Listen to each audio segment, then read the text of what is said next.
किसी को ज्ञानार्जन करेंगे तो हम ब्राह्मण हैं, हम किसी की रक्षा करेंगे तो हम क्षत्रिय हैं। और अपने घर में रसोई कक्ष का सामान तो अपने को ही लाके रखना पड़ेगा, तो उस समय हम वैश्य हैं, क्योंकि गृहस्थी को चलाने के लिए कर्म करना पड़ेगा और हमारे घर का काम भी हमें करना पड़ेगा महाराज। यानी मानो ठाकुर जी के बर्तन मांजने हैं, कौन मांजेगा? हम ही मांजेंगे ना। जिस पात्र में हमने भोजन बनाया है उसको साफ कौन करेगा? उसे हम ही साफ करेंगे। जिस घर में हम रह रहे हैं उसकी सफाई कौन करेगा? उसकी सफाई भी हम करेंगे। और जिस पात्र में हमने भोजन पाया है उसको साफ कौन करेगा? उसको भी हम ही साफ करेंगे।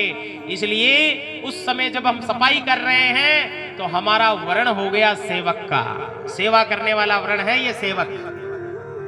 तो 4 वर्ण है और चारों अपने शरीर में विद्यमान है महाराज, कहीं ढूंढने की आवश्यकता नहीं है। इसलिए भगवान कह रहे हैं कि मेरी दृष्टि में न कोई बड़ा है और ना कोई छोटा है, मैं समदर्शी हूं और समान दृष्टि से मैं सबको देखता हूं। पर ज्यादा नजर किसके सामने रहती है?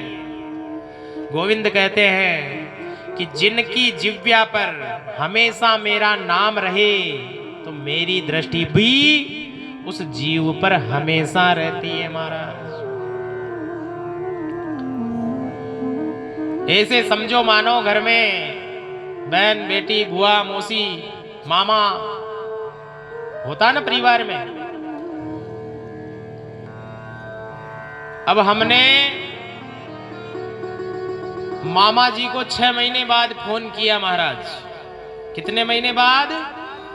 6 महीने बाद मामा जी को फोन लगाया। हेलो मामा जी कैसे हो? तो मामा जी का शब्द क्या होगा सब आप जानते हो। मामा जी का शब्द क्या होगा? मामा जी ये कहेंगे कि ये सूरज आज किधर से उग गया, ये सूरज किधर से उग गया। अरे भाई मेरी याद कैसे आ गई तुमको? जब ये एक हम इस संसार में रहकर संसार का जीव हमें ये कह सकता है कि हमने उन्हें 6 महीने तक याद नहीं किया, इसलिए वो हमें ताड़नाएं दे रहे हैं। अरे हम संसार में रहकर अगर गोविंद नाम स्मरण नहीं करेंगे तो बताओ भगवान हमें क्या कहेगा महाराज? भगवान हमें क्या कहेगा? इसलिए हमें भगवान को रोज याद करना है।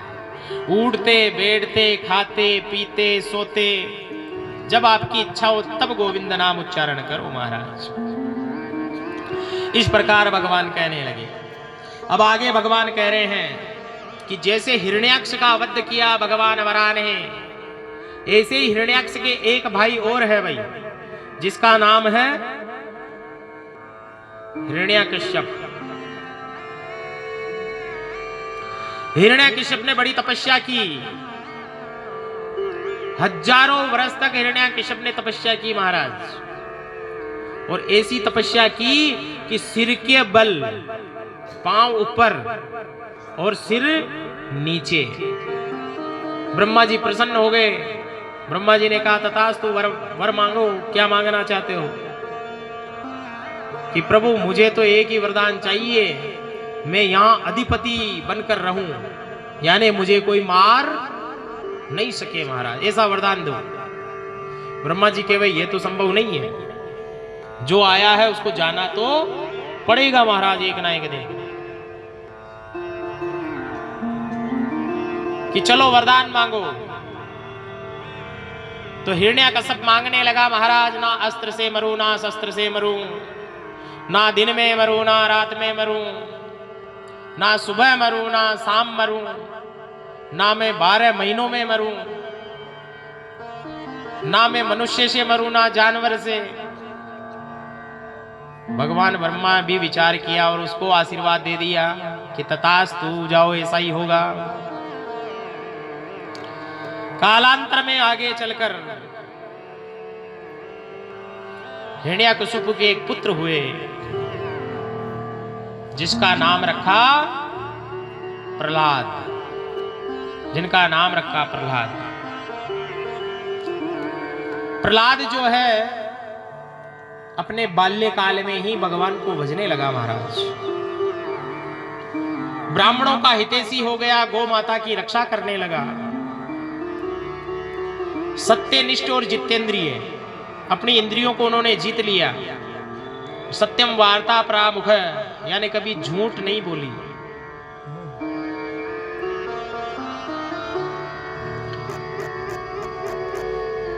भक्त प्रहलाद को हिरण्याकशिपु ने अपने गुरु आश्रम में भेज दिया साहब कि अपनी आसुरी शक्ति की विद्या सीख कर आओ। तो संडा मर्क जी के वहां पर भक्त प्रहलाद को भेजा गया और संडा मर्क जी जो है भक्त प्रहलाद को आसुरी विद्या पढ़ाने लगे। पर भक्त प्रहलाद इधर से पढ़ते इधर वो निकल जाती, वो केवल नारायण का ही नाम सुमिरन करने लगे।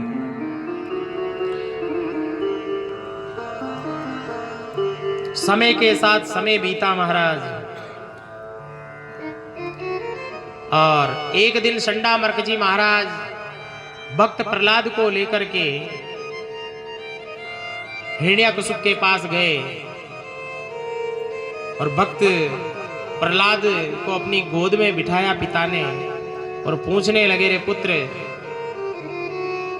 इतने समय से तुम गुरु आश्रम में रह रहे हो, बताओ क्या क्या सीखा तुमने वहां रहकर क्या क्या सीखा। तब भक्त प्रहलाद कहने लगे कि हे पिताजी, ये संसार दुखालय है, ये संसार दुखालय है।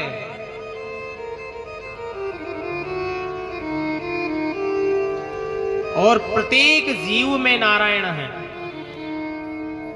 जीव मात्र को नारायण का भजन करना चाहिए, जीवों पर दया करनी चाहिए, हमेशा सत्य का वाचन करना चाहिए। जब ऐसी ऐसी बातें भक्त प्रहलाद अपने पिता को सुनाने लगे तो हिरण्याकशिपु को क्रोध आ गया महाराज, जोर से चिल्लाने लगे। उतने में गुरुदेव जो थे संडा मर्क जी दौड़ कर आए कि हे संडा मर्क, तुमने हमारे पुत्र को यह शिक्षा दी है। संडा मर्क कहने लगा, नहीं, हमने तो जो हमारी शिक्षा है वही हम देते हैं, पर पता नहीं महाराज, ये तो सिखा सुखाया ही आया है, हमने इनको कुछ भी नहीं सिखाया। बताओ कहां से सीख के आया। परीक्षित पूछ रहे हैं सुखदेव जी से। सुखदेव जी कह रहे हैं, राजा परीक्षित, जब भक्त प्रहलाद अपने मां के गर्भ में था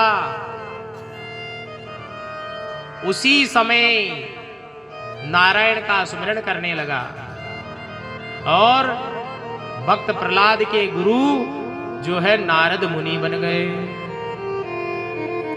इस प्रकार भक्त प्रहलाद को पुनः ताड़नाएं देने लगे।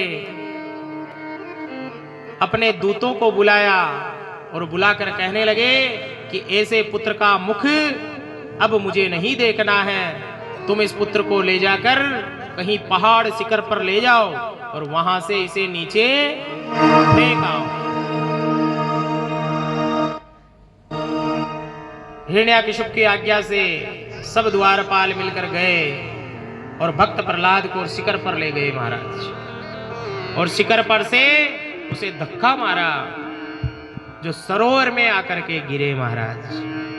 पर वहां पर भी भगवान श्री नारायण ने भक्त प्रहलाद की रक्षा करी महाराज।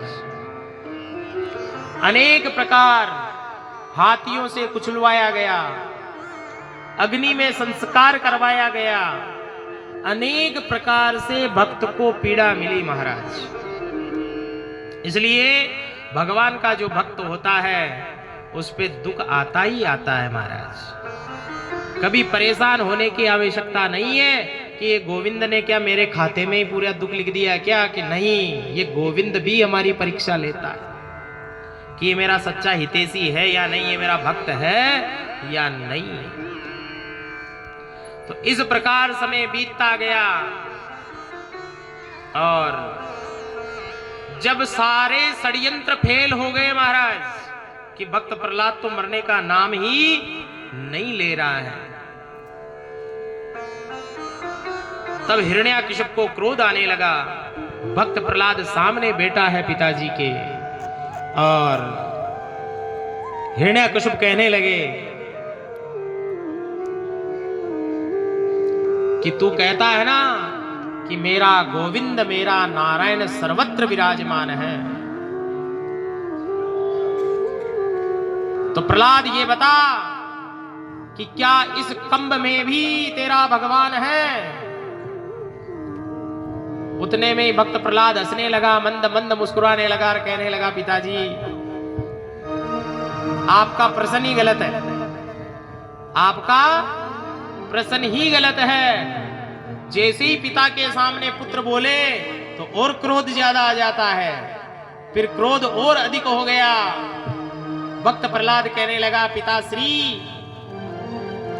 आपको मुझे ये पूछना चाहिए कि कहां कहां नहीं है तेरा परमात्मा? मेरा परमात्मा सर्वत्र व्यापी है, वो कण कण में रमता है महाराज, कण कण में रमता है। जब भक्त प्रहलाद के ऐसे वचन सुने महाराज, तो हिरण्याकशिप कहने लगा कि वो कण कण में रहता है, तो क्या इस कंबे में भी है? तब भक्त प्रहलाद कहने लगा कि पिताश्री कंबे में ही नहीं, वो इस कंबे में भी है, तो वो इस कंबे में भी है। जो 4 स्तंभ है, चारों स्तंभ में मेरा नारायण है। उतने में क्रोध आ गया साहब हिरण्याकशिप को।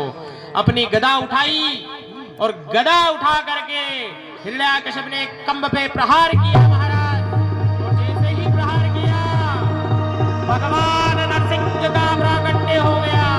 बोलिए नरसिंह भगवान की जय। ओ ये दुनिया वाले